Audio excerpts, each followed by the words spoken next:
And then what's happened on the other side is a lurch to the radical left that is the most extreme I've ever seen. No longer supporting Israel, no longer supporting religious freedom, adopting the Planned Parenthood agenda of abortion up to the moment of birth, and in many cases, even borderline infanticide, paid for with our tax dollars. I can't tell you how excited I am to be talking to Ralph Reed again. We've been friends for a long time. We've been in the battle for faith, family, and freedom, which is the name of his coalition. And he's got a book out, God and Country, that everybody ought to read. If you ever got criticized for defending something that's going on right now, or even the leaders, then you need to read this book because you're going to have the answers. Because what has happened, I'm going to tell you what's happened. In the last 4 years, you don't need to give credit to a party or even to a person, even though there are people in the party and principled people who've made the difference, but it's answered prayer. The positive things that have happened, you couldn't have found anybody that would fight harder for it, more faithfully, tirelessly, and fearlessly than the leader that's in the White House and yet has personality issues and says things would say, be better, let's leave that unsaid. But what has happened is beneficial. And Ralph Reed, Ralph, you understand what's going on as well as anybody. This next election is the most important in my now 77 years when the election occurs on this earth. And you've been active for a long time, and I've heard you share with people why this matters. I want you to share with everyone right now on the stream what you believe matters and why. Well, you're right, James. I mean, I go back to the Reagan era. I know that was, you were President Creation in building the faith-based infrastructure that helped propel Ronald Reagan to the White House. And I was co-chair of his youth campaign. This is my 11th presidential campaign. This is not my first rodeo. And I can honestly say that in all those times, and I worked with both Bushes, I was good friends with George H.W. Bush, helped him on both of those campaigns, and then worked for his son, George W., Bush 43, from the beginning. I was part of his political team from the beginning. And I don't think there's ever been a choice this stark for either the faith community or the American people, and I'll tell you why. Because if you look at what the Trump administration stands for, it's the protection of innocent unborn human life. It is defending our First Amendment constitutional right to religious freedom, including the right to share the gospel and to not have our tax-exempt status threatened because we make a statement about public policy or politics. And I also think that it's about the defense of the state of Israel. This is, without question, the most pro-Israel administration we've had since the founding of the modern state of Israel. And then what's happened on the other side is a lurch to the radical left that is the most extreme I've ever seen. No longer supporting Israel, no longer supporting religious freedom, adopting the Planned Parenthood agenda of abortion up to the moment of birth, and in many cases, even borderline infanticide, paid for with our tax dollars. James, that agenda has never been embraced by a major party nominee in American history. And in fact, Joe Biden himself, just the other day, said at a news conference, and I'm quoting him, that if I'm elected, I'll be the most liberal president in American history. So you don't have to take my word for it. So I think the decision is clear, and we as Christians have an obligation and a responsibility to advance the biblical and moral values that we hold dear as citizens in what we say, what we speak, what we share on social media, and how we vote. That's the choice. Do you think that what the president did for the economy was the result of a person committed to anything but let's just say, politically correct? He worked with a businessman's mind of what just simply makes common sense economic decisions. He saw that we were being taken advantage of way before he was even president. He saw many problems that were serious problems, and he was willing to take them head on no matter what the opposition said, because he believed it would be best for the economy and best for the American people. And to see what happened to our economy, you and I, like you said, we've been around a long time. This is far from our first rodeo. We've never seen the economy take the boost that it took and benefit the minorities like it did. We've never seen a man that would be more interested in protecting us from that which we need to be protected from and giving opportunity to people in ways that they had never had it before. And you and I know, because we've been in so many meetings with him at his invitation, when many times we confronted his thought processes and were amazed as we watched him adjust.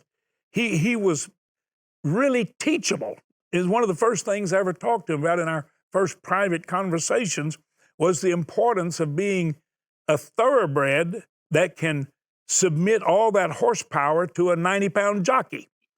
And I've watched him do it. You've watched him do it. Don't you believe the decisions that he's made benefited the economy amazingly, benefited everybody, and don't you see that as a driving force that he will not abandon? He's determined. And the freedom and the desire to protect it. Don't you see the diligent heart, the determined heart, the fearless, tireless heart manifest continually in this president that none of us could imagine backing.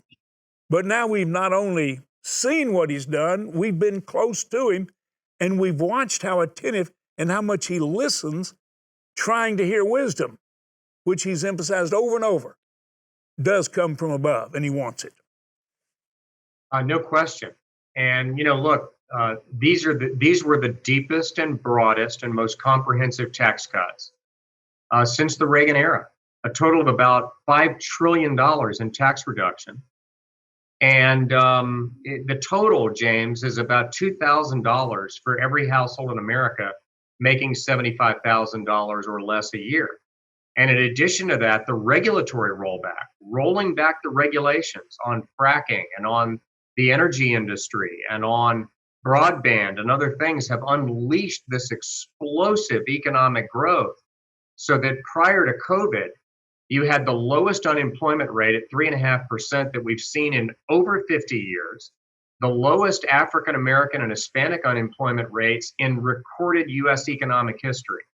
And to your point of his open-mindedness, the thing that I was able to be personally involved in through Faith and Freedom, because it was one of our agenda items, was his openness to doubling the child tax credit. It was not part of his original tax plan.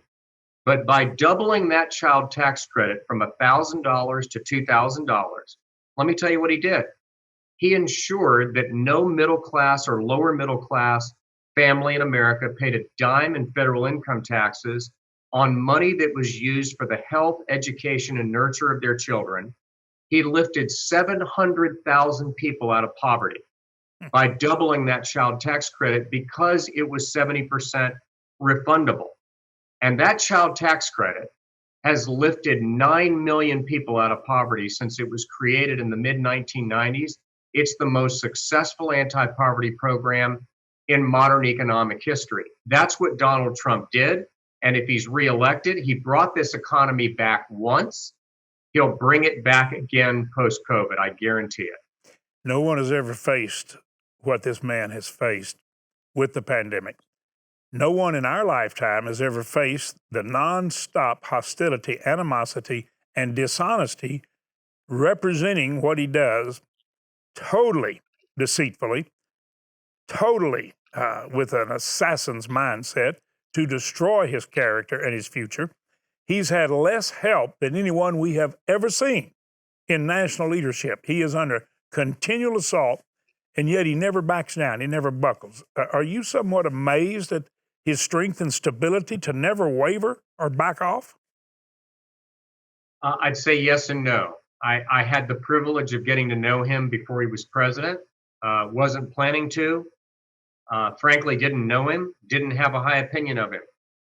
And I told him that. But we became friends. And let me tell you, you know this, he is one tough customer. But I also think he was something else that the American people saw, that those people who packed those rallies saw, but that the pundits and the media and the elites did not see then and still don't see. If James, we he is the ultimate outsider. He not only had never been in the establishment, he had been looked down upon by them. He had not only never held elective office, he had never even run for office.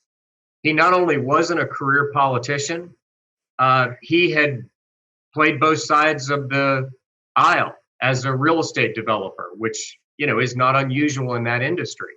So if if you needed someone to come in and shake up the system, if you needed somebody who wouldn't be cowed, wouldn't be intimidated, wouldn't be beaten down by the establishment and by the media, that was Donald Trump.